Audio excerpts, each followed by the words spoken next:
నమస్తే అండి అందరికీ వెల్కమ్ టు నాగరాజ్ టీవీ. నేను మీ నాగరాజు. ఫ్రెండ్స్, తెలంగాణ హైకోర్టు సంబంధించి ఇక్కడ ఆఫీస్ సబార్డినేట్ పోస్టులకు సంబంధించినటువంటి నోటిఫికేషన్ డీటెయిల్స్ అయితే ఈ వీడియోలో వివరిస్తాను. మ్యాక్సిమం ఇంపార్టెంట్ పాయింట్స్ అన్నీ కూడా వివరిస్తా. సో మీరు మాత్రం ఒకటికి రెండు సార్లు జాగ్రత్తగా నోటిఫికేషన్ అయితే మొత్తం చదవండి. చదివిన తర్వాత మీ ఎలిజిబిలిటీని బట్టి అప్లై అయితే చేయండి. సో వీడియో కూడా పూర్తి వరకు చూడండి. సో వీలైతే వెబ్సైట్ యొక్క లింక్ను కూడా వీడియో డిస్క్రిప్షన్లో ఇచ్చే ప్రయత్నం చేస్తా.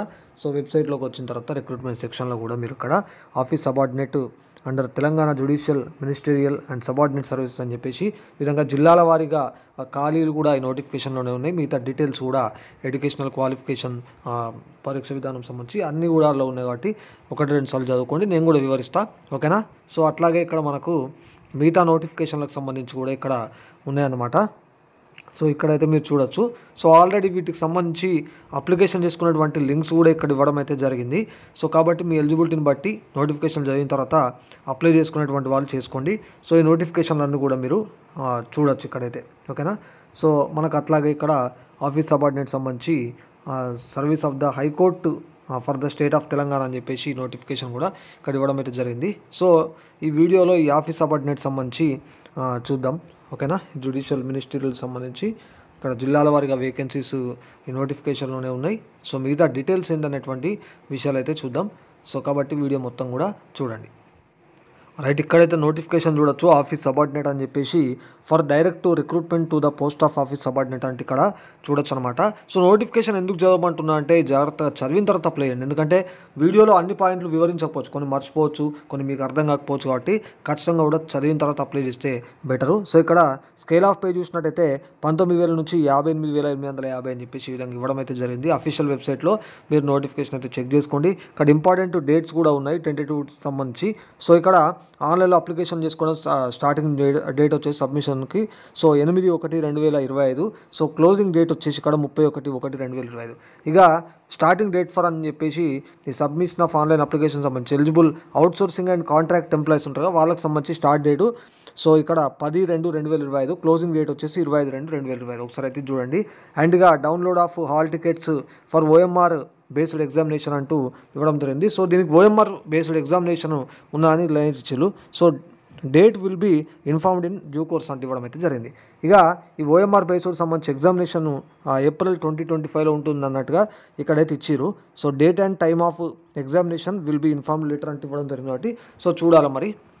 ఈ నెక్స్ట్ వేకెన్సీ పొజిషను ఒకసారి అయితే చూడండి. సో ఇక్కడ ఎడ్యుకేషన్ క్వాలిఫికేషన్ ఈ జాగ్రత్తగా గమనించండి, ఎడ్యుకేషనల్ క్వాలిఫికేషన్స్. ఎందుకంటే ఇక్కడ కొంత మీకు మరి డౌట్ వస్తుందా, క్లారిటీ ఉంటుందా తెలియదు. కాబట్టి ఇది ఖచ్చితంగా కూడా క్లియర్గా చూడండి. ఇక్కడ ఏమనిచ్చిందంటే must have passed any exam between 7th to 10th class or its equivalent examination అంటూ ఇవ్వడం అయితే జరిగింది. So 7th to 10th class అనమాట. సో దీనిపైనే ఈ బేస్ పైన రిక్రూట్మెంట్ జరుగుతుంది.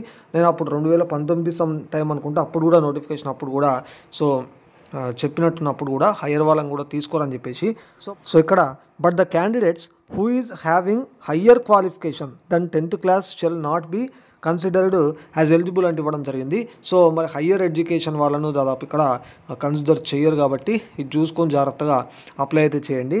The candidate shall possess the aforesaid educational qualifications as on the date of this notification అంటూ ఈ నోటిఫికేషన్ వరకు కూడా క్వాలిఫికేషన్ కలిగి ఉండాలన్నట్టుగా కూడా ఇవ్వడం అయితే జరిగింది. అండ్ ఇక్కడ ప్రొఫెషనల్ స్కిల్స్కి సంబంధించి కూడా ఇచ్చారు.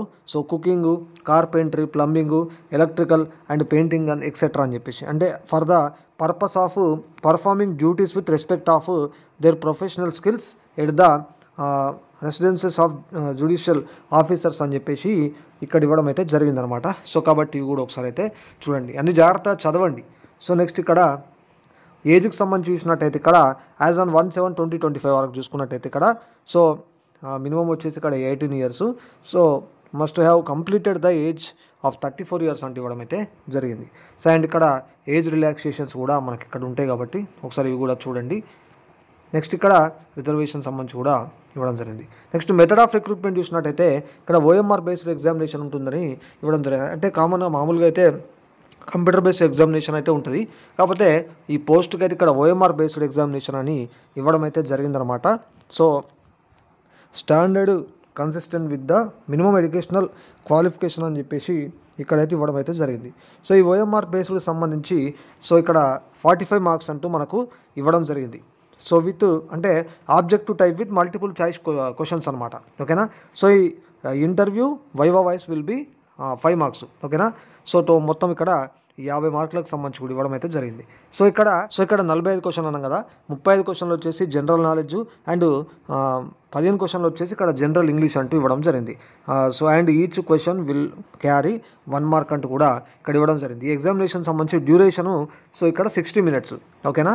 సో ఈ ఓఎంఆర్ బేస్డ్ ఎగ్జామినేషన్ సంబంధించి respect of general knowledge subject the paper question paper will be made available in 2 languages అంటూ ఇవ్వడం జరిగింది. ఇంగ్లీష్ మరియు తెలుగు 2 లాంగ్వేజెస్లలో ఇది అందుబాటులో ఉంటుందని ఈ జనరల్ నాలెడ్జ్ సబ్జెక్ట్ సంబంధించి ఇవ్వడం అయితే జరిగింది. మినిమం క్వాలిఫైయింగ్ మార్క్స్ కూడా ఇక్కడ ఇచ్చారు మనకు 40% ఫర్ ఓసీ అండ్ డీడబ్ల్యూఎస్ క్యాండిడేట్స్ అని, 35% to the BC candidates and 30% for SC ST pH candidates అంటే ఇవ్వడం జరిగింది. ఇది మినిమం క్వాలిఫైయింగ్ మార్క్స్ మాత్రమే. సో మనకు జాబ్ రావాలంటే మెరిట్ కూడా ఉండాలన్నమాట. సో ఇక్కడ 1:3 రేషియో అని కూడా ఇవ్వడం అయితే జరిగిందనమాట.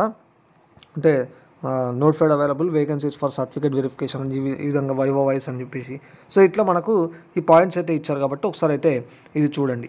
ఓకేనా. అండ్ ఎగ్జామినేషన్ ఫీ సంబంధించి చూసినట్టయితే ఇక్కడ so OC and BC categories సంబంధించి హ్యావ్ టు పే అని చెప్పేసి 600 అని ఇవ్వడం అయితే జరిగింది. ఎక్స్క్లూడింగ్ అప్లికేట్. ఓకేనా. So applicable service charges towards online application processing fee అంటూ. అట్లాగే ఇక్కడ మనకు చూసుకున్నట్టయితే so SC ST EWS and person with disciples PWD categories ఉంటారు కదా, so have to pay amount 400 అని ఇవ్వడం అయితే జరిగింది. సో ఈ పాయింట్స్ అన్నీ కూడా ఎగ్జామినేషన్ ఫీ సంబంధించి కూడా ఒకసారి అయితే మీరు చూడండి. ఓకేనా. సో ఇక్కడ మనకు ఉండడం అయితే జరిగింది. రైట్. సో ఈ విధంగా ఉంది ఇక్కడ. అండ్ నెక్స్ట్ ఇక్కడ మెరిట్ లిస్ట్ అని ఇవ్వడం జరిగింది.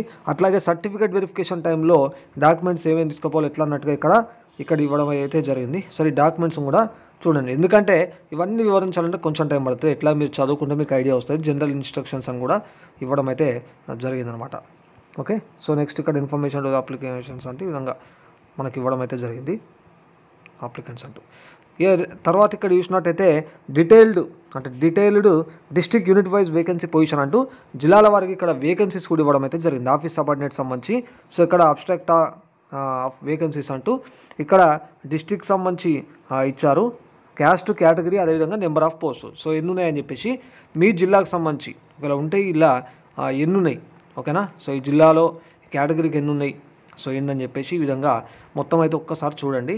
ఎట్లాగూ నోటిఫికేషన్ మనకు ఆ వెబ్సైట్లో అందుబాటులో ఉంటుంది కాబట్టి 1-2 సార్లు జాగ్రత్తగా చదవండి.